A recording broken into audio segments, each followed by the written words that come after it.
என்னன்னா முதல் ஏப்பம் வந்தா சாப்பாட்டு நிறுத்துங்கிறது ரூல்ஸ். இன்னொரு ரூல்ஸ் இருக்கு, பசி எடுத்தா சாப்பிடணும்னு. ஸோ ஒரு இட்லி சாப்பிட்டு ஏப்பம் வந்து நிறுத்திக்கிங்க, மறுபடியும் பசி எடுத்தா சாப்பிடுங்க. அது முடியாது இல்லையா? காலைல 8 மணிக்கு ஒரு இட்லி சாப்பிட்டோம், ஏப்பம் வந்துருச்சு, இதை ரூல்ஸ், நிறுத்திக்கலாம். மறுபடியும் பசி எடுத்தா சாப்பிட ரூல்ஸ் இருக்குல்ல, அப்போ 9 மணிக்கு பசிக்கும், சாப்பிடுவீங்களா? ஸோ அதுக்கு என்ன பண்றோம்னா, நம்ம 1 மணிக்கு தான் சாப்பிட போறோம், வேலை இருக்கு, அதனால 2 இட்லி மேலே சாப்பிட்டுட்டு 1 மணிக்கு சாப்பிட்டுக்கிறோம். So as per rules follow பண்றதா இருந்தா, நீங்க ஆசிரமத்தில் உட்காந்துட்டு ஹவுஸ் ஒய்ஃபா இருந்தீங்கன்னா சின்சியரா கரெக்டா பசி எடுத்தா சாப்பிடலாம். நான் வந்து சின்சியரா ஒரே வார்த்தை சொல்லிட்டு பசி எடுத்தா சாப்பிடுங்க சொல்லிட்டு நான் போக வேண்டியதானே? ஏன் ஒரு டெக்னிக் சொல்லி கொடுத்துட்டு இருக்கேன்? ப்ராக்டிக்கலா ஒத்து வராது. ஸோ ப்ராக்டிக்கலா ஒத்து வரும்போது வேற வழி இல்லை. ஸோ ஏப்பம் வந்ததுக்கு அப்புறம் சாப்பிட்டு ஆக வேண்டிய நிலைமை இருக்கு. ஏன்னா அவ்வளவு வேலை இருக்கு நமக்கு, உடனே அடுத்த நேரம் சாப்பிட முடியாது. அதனால ஏப்பம் வந்ததுக்கு அப்புறமும் சாப்பிடுங்க.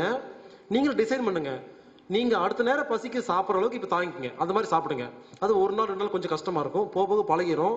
உங்க பசி எடுக்கிற நேரமும் சாப்பிட்ற நேரம் ஒன்னா இருக்கிற மாதிரி நீங்களே மாத்திக்கலாம். உணவு கொஞ்சம் மாத்தி மாத்தி பார்த்தீங்கன்னா ஒரு நாள் கண்டுபிடிச்சிருவீங்க, ஈஸியா இருக்கும். அந்த டெக்னிக் உண்மைதான், எல்லாரும் ஃபாலோ பண்ண முடியாது. அதனால ஏப்பம் வந்தா நிறுத்தணுங்கிறது தான் டெக்னிக்கு. ஆனா மறுபடியும் பசி எடுத்தா சாப்பிடணும். இதுக்கு ஓகேன்னா ஏப்பத்தை நிறுத்திக்கலாம்.